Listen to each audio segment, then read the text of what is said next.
የኢትዮጵያ ፌዴራል ፖሊስ ምክትል ኮሚሽነር ጀነራል የነበሩት አቶ ዘላለም መንግስቴ የአማራ ክልል ፖሊስ ኮሚሽነር ሆነው ተሾሙ። የትግራይ ክልል ጊዜያዊ ምክር ቤት ስራውን በተገቢው መንገድ እየሰራ መሆኑን ገለጸ። ኢትዮጵያ የዓለም ንግድ ድርጅትን መቀላቀሏ የሸቀጥ ማራገፊያ ያደርጋታል የሚለው ስጋት ልክ አይደለም ሲል የንግድና ቀጠናዊ ትስስር ሚኒስቴር አስታወቀ። የኢትዮጵያ ንግድ ባንክ ለቡና ዘርፍ ተዋናዮች 140 ሚሊዮን ብር ገደማ ልዩ ብድር ሊያቀርብ መሆኑ ተሰምቷል። ሰላም ጤና ይስጥልኝ የተወደዳችሁ የኢትዮጵያ ሪፖርተር ዩቲዩብ ቻናል ተከታታዮች የሰዓቱን አበይት ዜናዎች ይዘን ቀርበናል። ከዜናዎቹ ጋር ኢሊያስ ክፍሌ አብሬያችሁ ቆያለሁ። ወቅታዊ መረጃዎች በፍጥነት እንዲደርሷችሁ የኢትዮጵያ ሪፖርተር ዩቲዩብ ቻናልን ላይክ፣ ሰብስክራይብ እና ሼር እንድታደርጉ እናስታውሳለን።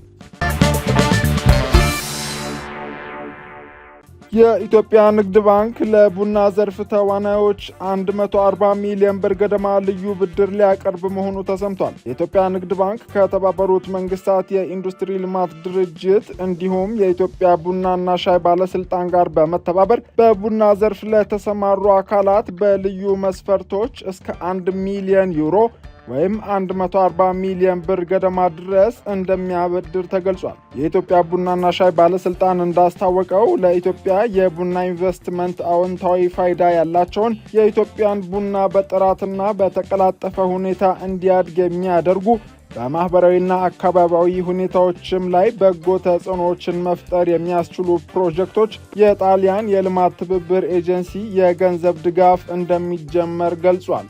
ለኢትዮጵያ የቡና ዘርፍ ተዋናዮች ጠቃሚ የሆነና በአይነቱ ልዩ የተባለው ይህ የብድር አገልግሎትን ለመስጠት ዝግጅት መደረጉን ያስታወቀው ባለስልጣን መስሪያ ቤቱ ለዚህ የብድር አገልግሎት ብቁ የሚሆኑት ኢንቨስትመንቶችን መለኪያ ይፋ አድርጓል። በጥቅሉ አካባቢያዊና ማህበራዊ ጠቀሜታዎችን ከግምት ውስጥ ማስገባት እንዲሁም ሐሳባቸውን ማቅረብ የሚጠበቅባቸው ሲሆን በዚህም የአየር ንብረት ለውጥና የአየር ብክለት፣ ዘላቂ የውሃ አጠቃቀምና ጥበቃ እንዲሁም ብዝሃ ሕይወትን ታሳቢ ማድረግ ከመስፈርቶቹ መካከል ናቸው። የብድር ቆይታ ጊዜው በኢትዮጵያ ንግድ ባንክ አሰራር መሰረት የእፎይታ ጊዜን ጨምሮ የከፍተኛ ብድር ቆይታ ጊዜ ከ15 ዓመታት የማይበልጥ ሲሆን በዚህም የአጭር ጊዜ ብድሮች በአንድ ዓመት ጊዜ ውስጥ የሚከፈሉ ይሆናል። በአመልካቾች የሚጠየቀው ከፍተኛ የብድር መጠን 1 ሚሊዮን ዩሮ ወይም በወቅቱ ገበያ ከ140 ሚሊዮን ብር በላይ ሲሆን የተወሰነው ብድር እንደጸደቀ ደግሞ በውሳኔው ወቅት በሚኖረው የሀገሪቱ የምንዛሪ ተመን ወደ ብር ተቀይሮ ይሰጣል ተብሏል። የንድፈ ሐሳብ ወይም ፕሮፖዛል ማቅረቢያ ጊዜው ከማክሰኞ መጋቢት 16 ቀን 2017 ዓ.ም ጀምሮ የተከፈተ ሲሆን ለአንድ ወርም ክፍት ሆኖ እንደሚቆይ ከባለስልጣኑ ያገኘነው መረጃ ያመለክታል። ኢትዮጵያ የዓለም ንግድ ድርጅትን መቀላቀሏ የሸቀጥ ማራገፊያ ያደርጋታል የሚለውን ስጋት ልክ አያደርገውም ሲሉ የንግድና ቀጠናዊ ትስስር ሚኒስትር ገለጹ። የንግድና ቀጠናዊ ትስስር ሚኒስትሩ ካሳሁን ጎፌ ኢትዮጵያ የዓለም ንግድ ድርጅትን ስትቀላቀል የገቢና ውጪ ንግዷን እንዴት ታመጣጥናለች፣ እንዲሁም ሀገሪቱ የውጭ ሀገራት ሸቀጥ ማራገፊያን አያደርጋትም ወይ የሚሉት ጥያቄዎች ቀርበውላቸው ምላሽ ሰጥተውበታል። ሚኒስትሩ እንዳሉት ከሆነ ኢትዮጵያ ገበያዋን ለውጭ ዝግ አድርጋ አልተቀመጠችም ብለው አሁን ገበያውን ለውጭ ክፍት ማድረግ ከተጀመረ በኋላ የወጪ ንግድ ራሱ እየጨመረ ነው ሲሉ የቀረቡትን ስጋቶች ውድቅ አድርገዋል። አይቀሬውን ነገር መጋፈጥ ያስፈልጋል ሲሉ ያከሉት ሚኒስትሩ የአፍሪካ ንግድ ቀጠና ላይ ድርድር ሲደረግ ሀገራት የኢትዮጵያ ሸቀጥ ማራገፊያ እንሆናለን የሚል ስጋት አንስተዋል ሲሉም ገልጸዋል። ሁለተኛው አንተ ያነሳው ወንድሜ ከባላንስ ኦፍ ፔመንት ወይም ከገቢና ወጪ ንግድ ባላንስ ማስጠበቅ ጋር ተያይዞ ያለ ነገር በጣም እንጎዳለን የተባለው ጉዳይ እስካሁንስ ዘግተን ምን ተጠቀምን የሚለው ማየት ጠቃሚ ነው። ይህ ጥያቄ እንደ ጋዜጠኛ መመርመር ያስፈልጋል። ዘግተናል፣ ምን አገኘን? ኤክስፖርታችን ነገሮችን መከፋፈት ከጀመርን በኋላ በእጅጉ ማደግ ጀምረዋል። ባለፈው በፓርላማ ክቡር ጠቅላይ ሚኒስትር ሲያቀርቡ እንደነበረው የ8 ወር አፈጻጸም $4.5 ቢሊዮን ኤክስፖርት ተሻግረናል። በዘመናችን ከፍተኛው ኤክስፖርት በሙሉ ዓመት ኤክስፖርት ያገኘ ነው 2014 $4.12 ቢሊዮን አሜሪካን ዶላር። የከፍተኛውን ዓመት የ2014ን የ2016 8 ወር መብለጥ ከቻለ መክፈት ጥቅም አለው ማለት ነው። ኢኮኖሚ መክፈት መጀመራችን፣ ንግድ መክፈት መጀመራችን በተለይ የኤክስፖርት ምርትን ለውጭ ባለሀብት ክፍት ማድረጋችን ኢምፓክትፉል ነው ብሎ መውሰድ ይቻላል ማለት ነው። ይሄ ቆየ ፍልስፍና ነው። WTO ሲገባ የሸቀጥ ማራገፊያ እንሆናለን። ለምንድን ነው ተገልብጦ የማይታየው? እኛ የሸቀጥ ማራገፊያ እንሆናለን ተብለን ለምን አልተሰጋንም?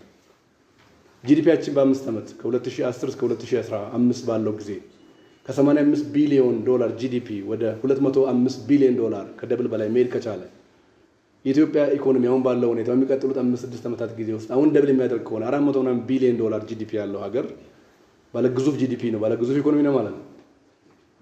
ሌሎች ያልፈሩትን ትንንሽ የአፍሪካ ሀገራት ያልፈሩትን ነገር ለምን ለኛ ብቻ ሲሆን ወደ ፍራቻ ምንጭ ይመጣል? WTO የመደራደርም ጉዳይ ተደማሪ ተገማች የገበያ እድል ለመፍጠር ነው። ለምን እንትን የለውም። WTO ጽድቅ ሀገር አይደለም። ተደማሪና ተገማች የገበያ እድል ለመፍጠር በሚደረገው ጥረት ውስጥ ከተወዳደርክ ራስን ከዓለም ኢኮኖሚ ጋር የሚናበብ ካደረክ በውድድር ውስጥ የምታገኛቸው የምታስጥላቸው ውጤቶች አሉ ማለት ነው። ለኢትዮጵያ አይነት በጣም ተስፋ የጣለበት ኢኮኖሚ ተገማች የሆነ ገበያ እድል እየፈጠሩ መሄድ ለነገም ለልጆቻችን የሚጠቅም ጉዳይ ነው። ይሄ ጉዳይ እየፈራ ነው፣ እየዘጋን ባህሪያችን የተቃኘበት ማዕቀፍ ፕሮቴክሽኒስት ነን። እኛ በሁሉ ነገራችን በባህሎቻችን በኢኮኖሚ ሆነን ፕሮቴክሽኒስት ነን። ሁሉ ነገር በመከላከል በመዝጋት ውድድር የሚባል ነገር ብዙ አናበረታታም። ውድድር ማበረታታት ያስፈልጋል። WTO ከተገባ በኋላ ተጨማሪ ስፔስ የሚገኝበት እንጂ የሸቀጥ ማራገፊያ እንሆናለን የተባለው ጉዳይ ብዙ ለኢትዮጵያ አሁን ላይ አስጊ አይደለም። የአፍሪካ ነፃ ንግድ ቀጠና ድርድር ስንደራደር አንዱ ጥያቄ የነበረው በአፍሪካ በኩል 2 ጥያቄ ይነሳ ነበር። ብዙዎቹ የኢትዮጵያን አቅምና አሁናዊ ሁኔታ የማድረግ አቅም የሚረዱ ሀገራት ኢትዮጵያ ጆይን የምታደርግ ከሆነ ኦልሞስት የነሱ ሸቀጥ ማራገፊያ ነው የምንሆነው ይሉ ነበር። እኛ አሁን ለዓለም ንግድ ድርጅት እንደምንለው ማለት ነው። በእኛ በኩል ደግሞ አፍሪካ ነፃ ንግድ ቀጠናንም እኮ እዛ ገባን ጎረቤት ሀገራት ሁሉ አምጥተው እቃቸውን ይጥሉብናል ብለን እንፈራለን። ይሄ እንደ ባህል የወሰናቸው ጉዳዮች ናቸው። ይህንን እንዲቀየር የሚዲያው ህብረተሰብ የሀሳብ ገበያ ባለቤቶች ስለሆናቸው ሀሳቦች እንዲሰርጹ ሰው ወደ ዓለም ገበያ ራሱን ክፍት እንዲያደርግ ማዘጋጀት ይጠበቃል። ይሄ የኔም እናንተም ግዴታ ነው መሆን ያለበት እንጂ አይቀሬውን ነገር ከወዲሁ መጀመር ያስፈልጋል። ግን የሞት አይነት መዳረሻ ተደርጎ መውሰድ የለበትም። በተዘጋጀው ልክ የምታሸንፈው ገበያ ነው። ይህ ማድረግ ኢትዮጵያ ትችላለች። በማድረጓም ጭምር ውጤቶች እየመጡ ነው ያሉት። በመዝጋታችን ያገኘነው ነገር የሚቆጠር ነገር የለም። ላለፉት 23 ዓመት ነው ድርድር ላይ ነበር ነው ከመጀመሪያው ዓመት ጀምሮ። በዚህ ሁሉ ጊዜ ያን ያልረባ ነገር የተገኘበት ባለመሆኑ የመጣ ያለውም ኢኮኖሚን ከመክፈት ገበያን ከመክፈት ነው። ስትከፍት ይመጣል ብቻ ሳይሆን ይሄዳል። መጥቶ ያጠቀልቀኛል ብቻ ሳይሆን ሄዶም ያጠቀልቃልና በዛ ደረጃ መታሰብ አለበት የሚል ሀሳብ አነሳ ፈልጌ ነው። የኢትዮጵያ ፌዴራል ፖሊስ ምክትል ኮሚሽነር ጀነራል የነበሩት አቶ ዘላለም መንግስቴ የአማራ ክልል ፖሊስ ኮሚሽነር ሆነው ተሾሙ። የአማራ ክልል ርዕሰ መስተዳደር አቶ አረጋ ከበደ በክልሉ የሰላምና ጸጥታ መዋቅሮች ላይ የስልጣን ለውጥ አድርገዋል። ዛሬ መጋቢት 19 ቀን 2017 ዓ.ም የክልሉ መንግስት እንዳስታወቀው የሰላምና ጸጥታ ቢሮ፣ የፖሊስ ኮሚሽን እንዲሁም የሚሊሻ ጽሕፈት ቤት አዳዲስ ኃላፊዎች ተሹመውላቸዋል። በዚህም መሰረት እስካለፈው ሳምንት ድረስ የፌዴራል ፖሊስ ኮሚሽን ምክትል ኮሚሽነር ጀነራል ሆነው ሲሰሩ እንደነበረ ሪፖርተር ከሁነቶች መረዳት የቻለው አቶ ዘላለም መንግስቴ የአማራ ክልል ፖሊስ ኮሚሽን ኮሚሽነር ሆነው ተሹመዋል። ዶክተር እሸቱ የሱፍ የአማራ ክልል ሰላምና ጸጥታ ቢሮ ኃላፊ እንዲሆኑ በክልሉ ፕሬዝዳንት ሲሾሙ፣ አቶ አስቻለ አላምሬ የአማራ ክልል ሚሊሻ ጽሕፈት ቤት ኃላፊ እንዲሆኑ ተሰይመዋል።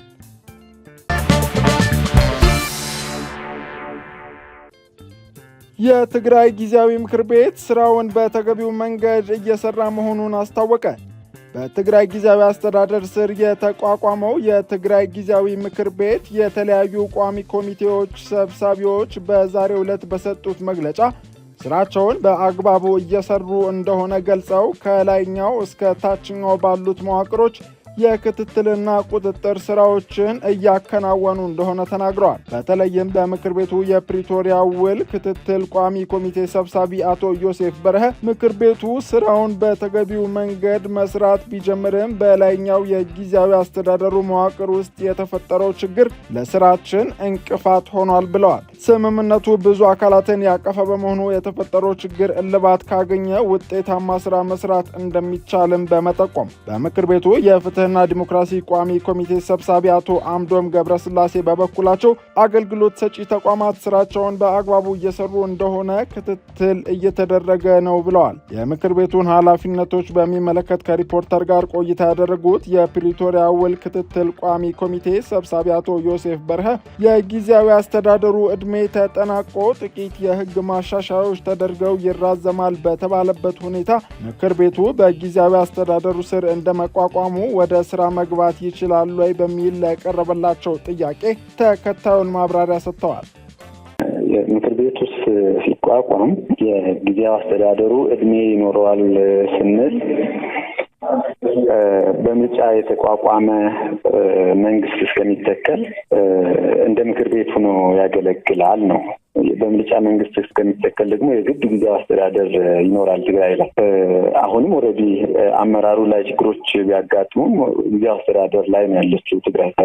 ችግሩ ያለው ኦልሬዲ የፕሬዚደንቱ ቦታ ሌሎቹ አንዳንድ ነገሮችን ከላይ ለመቆጣጠር ነው ፍትያው ኢትዮጵያለስ እንጂ አሁን እኮ ጊዜያዊ ምክር ቤቱ ሲቋቋም ወደ ለጊዜያዊ አስተዳደሩ ኦልሞስት ሳምንታት ምናምን ነበር የቀሩት። ግን እድሜው እንደሚራዘም የታወቀ ነው። ጊዜያዊ አስተዳደሩ እድሜው እንደሚራዘም አውቆ ነው ምክር ቤቱን ያቋቋመው ማለት ነው፣ እስከ ምርጫ መቆየት ስላለበት። ስለዚህ የጊዜያዊ አስተዳደሩ እድሜ ነው ሲባል የሁለት ዓመቱ ብቻ ሳይሆን አሁን የጊዜያዊ አስተዳደሩ እድሜ እኮ ኦልሬዲ እየተራዘመ ነው አይደለ? ስለዚህ እድሜው ተራዘመ ማለት ባይ ዲፎልት የጊዜያዊ አስተዳደሩ የጊዜያዊ ምክር ቤቱ እድሜም ተራዘመ ማለት ነው። የሰዎች ምናምን ማስተካከያ ሊደረግ ይችላል። ኦልሬዲ እንደተባለው ጠቅላይ ሚኒስትሩ ሲናገሩት እንደነበረው አመራሩ ላይ የሰዎች ግለሰቦች ለውጥ ሊኖር ይችላል። ጊዜያዊ አስተዳደሩ ግን እድሜው እንደሚራዘም ተናግሯል። ስለዚህ እድሜው ተራዘመ ማለት የፈለገ ሰው ቢመራውም ፕሬዚደንቱ ቢቀያየርም በተመሳሳይ ሁኔታ ወይም ባይ ዲፎልት የጊዜያዊ ምክር ቤቱን እድሜ ይራዘማል ማለት ነው። ከመጀመሪያውንም ይሄንን ታሳቢ ተደርጎ ነው የተቋቋመው። በጠቅላይ ሚኒስትሩ በኩል የቀረበውን የጊዜያዊ አስተዳደር ፕሬዝዳንት እጩ ጥቆማ ጥሪ በተመለከተ አቋም ባይዙም ችግር ባልተፈታበት ሁኔታ ክትትሉን የሚያስፈጽሙበት ሁኔታ አብራርተዋል። የፕሪቶሪያው የሰላም ስምምነት አፈጻጸም ኦልሬዲ እንደ ሌሎቹ ኮሚቴዎች አይደለም። ስራው ለየት ይላል። ፕላስ አዲስም ነው፣ አልነበረም ከዚህ በፊት።